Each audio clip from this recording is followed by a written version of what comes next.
സെറ്റപ്പിൽ വന്നു, then Winnie പോകും, ദെൻ പ്ലഗിൻസ് എന്ന് പറയുന്ന ഒരു സ്ഥലമുണ്ട്.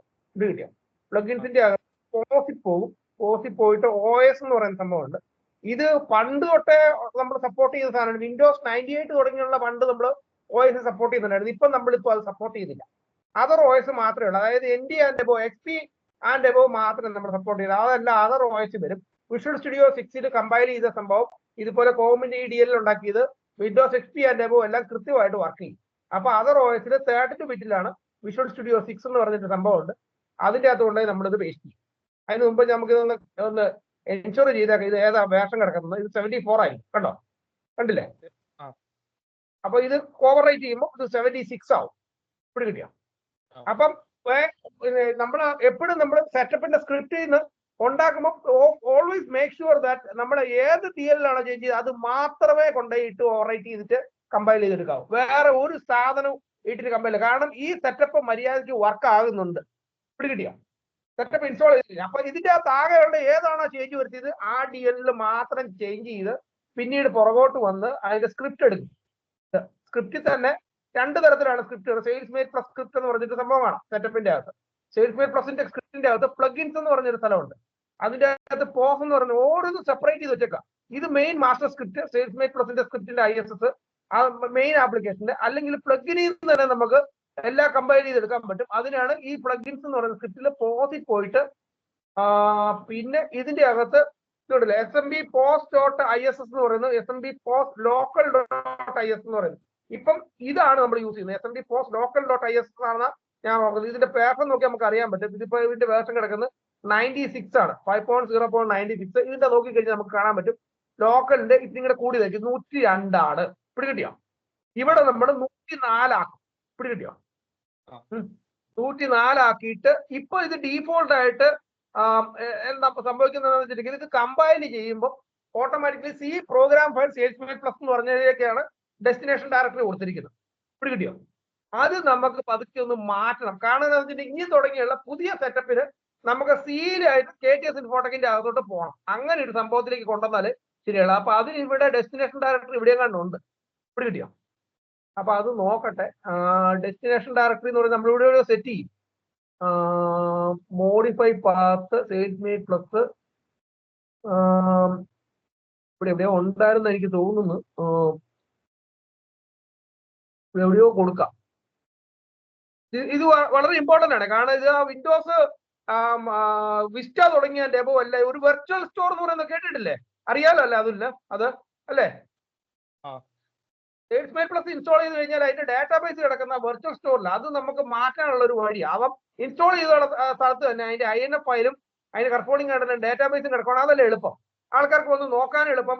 സാധാരണ യൂസർക്ക് ഈ വെർച്വൽ സ്റ്റോറിന്റെ ഒന്നും അവർക്ക് അറിയത്തില്ല. അപ്പൊ അത് നമുക്ക് ഒഴിവാക്കാൻ വേണ്ടിയുള്ള ഒരു ചെറിയ ശ്രമമാണ്.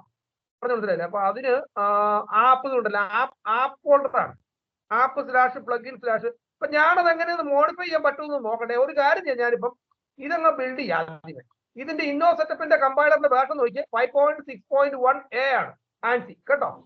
വീഡിയോ ഞാനിത് ഇപ്പൊ ഒന്ന് ബിൽഡ് ചെയ്തങ്ങ് വെക്കാം. കമ്പൈൽ ചെയ്തിട്ട് ഞാനിപ്പോ അത് അപ്ഡേറ്റ് ചെയ്തിട്ട് ഞാൻ ആ പ്രോഗ്രാമിന്റെ ഇൻസ്റ്റാൾഡ് ലൊക്കേഷൻ മാറ്റിയിട്ടേ പറ്റുള്ളൂ. ഇതിപ്പോ ജസ്റ്റ് ഒന്ന് അതിൽ നിന്ന് ഇത് ഈ വീഡിയോ ഒന്ന് ബ്രീഫായി ഇരിക്കാനും എന്നാൽ ബാക്കിയുള്ളവർക്ക് ഇത് ഉപകരിക്കാനും വേണ്ടി ഇത് ഞാൻ ഇപ്പൊ യൂട്യൂബിലേക്ക് അപ്ലോഡ് ചെയ്യും. ഇവിടെ കിട്ടിയോ? മനസ്സിലായില്ല? അപ്പൊ ഇത് എങ്ങനെയാണ് ഇത് കമ്പൈൽ ചെയ്തതെന്ന് അറിയാൻ വേണ്ടിയുള്ളതാണ്. അപ്പൊ ഇതിന് ഓക്കോ എപ്പോഴും ഇന്നോ സെറ്റപ്പിന്റെ ലേറ്റസ്റ്റ് കമ്പൈലർ സ്ക്രിപ്റ്റ് ലേറ്റസ്റ്റ് എടുക്കേണ്ടത്. ഇന്നോ സെറ്റപ്പിന്റെ കമ്പൈലറിന്റെ വേർഷൻ 5.6.1 ഇത് കമ്പൈൽ ചെയ്യുന്നത്. വേറൊരു വേർഷനിൽ വന്നു കഴിഞ്ഞാൽ ചിലപ്പോൾ ഇതിന് എറർ സംഭവിക്കും. അത് മാത്രമല്ല റെക്കമെൻഡോടെ വരാം. പറഞ്ഞു മനസ്സിലായി? ഏതിലാണോ നമ്മൾ ഇത്രയും നാൾ വർക്ക് ചെയ്യിപ്പിച്ചുകൊണ്ടിരുന്നത് അത് തന്നെ ആ വേർഷൻ തന്നെ നമ്മൾ നോക്കിക്കണം. അതിൻ്റെ അകത്ത് വേറെ ചോദ്യമില്ല. എന്തുകൊണ്ടാണ് ഇങ്ങനെയൊക്കെ ചെയ്യുന്നതെന്ന് ചോദിച്ചിട്ടുണ്ടെങ്കിൽ ഇങ്ങനെ ചെയ്താലാണ് ഇത് വർക്ക് ആകുന്നത്. അതുകൊണ്ട് ഇവിടെ കിട്ടിയോ? നമ്മുടെ ഹയർ വേർഷനിൽ നമ്മൾ ഇത് എടുത്തിട്ട് കമ്പൈൽ ചെയ്ത് വർക്ക് ചെയ്യണമെന്ന് നിർബന്ധമൊന്നുമില്ല. ചിലപ്പോൾ ഇത് കമ്പൈലായി വരുമായിരിക്കും, ചിലപ്പോൾ വർക്ക് ചെയ്യണമെന്ന് ഒരു നിർബന്ധവും. ഇവിടെ കിട്ടിയോ? ഏത് സിസ്റ്റം ആണെങ്കിലും അങ്ങനെ ആയിരിക്കണം. നിങ്ങൾക്ക് അറിയാവുന്ന അറിയത്തില്ല, അതിന്റെ ഇമ്പോർട്ടൻസ് ഇങ്ങനെ പറഞ്ഞു തരാം. നമുക്ക് ഈ അമേരിക്കയുടെ മിലിറ്ററിയുടെ പല സാധനങ്ങളും ഉണ്ട്. അപ്പൊ ഉദാഹരണത്തിന് ഈ നേവിയുടെ ഒക്കെ പല സാധനങ്ങളും ഇപ്പോഴും വിൻഡോസ് XP ഓപ്പറേറ്റിംഗ് സിസ്റ്റത്തിലാണ് ഓടുന്നത്. ഇവിടെ കിട്ടിയോ? അതില്ല, അവിടെ പല മെഷീനറി ഇത് വിൻഡോസ് XPയിലാണ് ഓടുന്നത്. അവർക്കത് അപ്ഗ്രേഡ് ചെയ്യാൻ ആ XPയിലുള്ള ഓപ്പറേറ്റിംഗ് സിസ്റ്റം എടുത്തിട്ട് അത് വിൻഡോസ് 10ലേക്ക് ഒന്ന് അപ്ഗ്രേഡ് ചെയ്യാൻ അറിയാൻ മേലാഞ്ഞിട്ടില്ല. അപ്ഗ്രേഡ് ചെയ്ത് കഴിഞ്ഞാൽ എന്തൊക്കെ പ്രശ്നം വരുന്നെന്ന് അവർക്ക് തന്നെ അറിയത്തില്ല, ആർക്കും അറിയത്തില്ല. പിടികിട്ടിയോ? പിടികിട്ടില്ലേ? മനസ്സിലായോ? അതുകൊണ്ടാണ് അവർ അത് തന്നെ വെക്കുന്നത്. പിടികിട്ടിയോ? ആ ഒരു വേർഷനിൽ തന്നെ മെയിൻറ്റെയിൻ ചെയ്യുന്നത്. അപ്പൊ നമ്മൾ എപ്പോഴും ഒരു സംഭവം വർക്ക് ആകുന്നുണ്ടെന്ന് കണ്ടാൽ ആ ബിൽഡ് എൻവയോൺമെന്റ് ഏതാണോ ആ ബിൽഡ് എൻവയോൺമെന്റ് തന്നെയായിരിക്കണം നമ്മുടെ ഡെവലപ്മെന്റ് എല്ലാം നടക്കേണ്ടത്. ഇപ്പം വിഷ്വൽ സ്റ്റുഡിയോ 6 ഇത്രയും നടന്നുകൊണ്ടിരുന്നത്. അതെന്ന് പറഞ്ഞു കഴിഞ്ഞാൽ ഒരു മേജർ അപ്ഡേറ്റ് ഇപ്പം അടുത്ത് വരാൻ പോകുന്ന പറഞ്ഞാൽ ഈ റിബൺ ടാബ് ഒക്കെ ആക്കണം. അതിന് വിഷ്വൽ സ്റ്റുഡിയോ 15 വരണം. അപ്പൊ അത് വേറൊരു ചേഞ്ച് ആണ്. മേജർ ചേഞ്ച് എന്ന് പറഞ്ഞാൽ അതിന്റെ A to Z എല്ലാം ടെസ്റ്റ് ചെയ്ത് നോക്കണം. അതിനുവേണ്ടി ഇങ്ങനെ കൂട്ടിയാണ് ഞാനിപ്പം ഇത് ഉണ്ടാക്കി തന്നത്. എന്താ ടെസ്റ്റ് സ്ക്രിപ്റ്റും സെയിൽസ് മെയിൽ പ്ലസിന്റെ സ്ക്രിപ്റ്റും ഒക്കെ ഉണ്ടാക്കുന്നത്. അപ്പൊ ആദ്യം ഇത് 15 അല്ലെങ്കിൽ 22 അപ്ഗ്രേഡ് ചെയ്യും. അത് കഴിഞ്ഞ് ഇത് വർക്ക് ആകുന്നുണ്ടെന്നുള്ള ആ ടെസ്റ്റ് സ്ക്രിപ്റ്റ് വെച്ചിട്ടും ഒക്കെ മാനുവലായിട്ടും ടെസ്റ്റ് ചെയ്ത് നോക്കും. Then only we are going to incorporate the ribbon tab framework, which includes ribbon tab മാത്രമല്ല നോർമൽ മെനു സ്റ്റൈലും ഉണ്ടാവും, റിബൺ ടാബും ഉണ്ടാവും. പഴയ ആൾക്കാർക്ക് പഴയ സ്റ്റൈലിൽ തന്നെ യൂസ് ചെയ്യണം എന്നുള്ളവർക്ക് യൂസ് ചെയ്യാം, പുതിയ ആൾക്കാർക്ക് റിബണിലേക്ക് പോവുകയും ചെയ്യാം. പിടികിട്ടിയോ?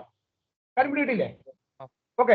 അപ്പൊ അങ്ങനെയാണ്. ഞാൻ ഏതായാലും നോക്കിക്കോട്ടെ. ഓൾറെഡി ഇപ്പൊ കമ്പയർ ചെയ്തിട്ട് നിങ്ങൾക്ക് നോക്കി കഴിഞ്ഞാൽ you can see the output here. Plugins, let me show U.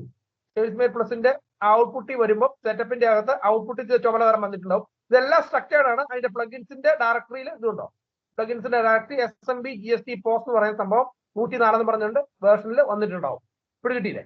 ഞാനത് ഡീഫോൾട്ട് ലൊക്കേഷൻ മാറ്റാവുന്ന ഒരു സംഭവം സെറ്റപ്പ് ചെയ്ത് ഈ വേർഷനിൽ ഇറക്കണമെന്ന് ഞാൻ നോക്കട്ടെ കേട്ടോ. പ്രോഗ്രാം ഫയൽസിൽ ആ മാറ്റാതെ ആപ്പിന്റെ എങ്ങനെയാ അത് ചെയ്യുന്നത് നോക്കിയിട്ട് ഞാനത് പറഞ്ഞോളാം. കുഴപ്പമില്ലല്ലോ. അത് കഴിഞ്ഞിട്ട് ഇറക്കുന്നതായിരിക്കും നല്ല. അതൊരു ചെറിയൊരു ചേഞ്ച് ഉണ്ട്. അതായത് ഡീഫോൾട്ട് ലൊക്കേഷൻ C പ്രോഗ്രാം ഫയൽസിലേക്ക് പോകുന്നതിനും C KTS ഇൻഫോടെക്കിലേക്ക് കൊണ്ടുവന്നിട്ട് പിന്നെ സെയിൽസ് മെയിൽ പ്ലസിലേക്ക് വരും. പിടികിട്ടിയില്ലേ? കാര്യം പിടികിട്ടിയോ? ഓക്കെ. അപ്പൊ ഞാൻ നോക്കിയിട്ട് അത് വർക്ക്ഔട്ട് ചെയ്തോളാം കേട്ടോ. ഇതിപ്പം ജസ്റ്റ് അതിലൊന്ന് കാണിച്ചു തന്നുള്ളൂ. ഇത് ഞാൻ എന്നിട്ട് അപ്ലോഡ് ചെയ്ത് വെക്കും. കമ്പൈൽ ചെയ്യുന്നു, ബിൽഡ് ചെയ്യുന്നു. Older version of sales mail plus എങ്ങനെ കമ്പൈൽ ചെയ്യാൻ ബിൽഡ് ചെയ്യണം എന്നുള്ളത് കാണിച്ചു തരാം പ്ലഗിന് കേട്ടോ. അതിന് വേണ്ടിയുള്ള കേട്ടോ. ഓക്കെ.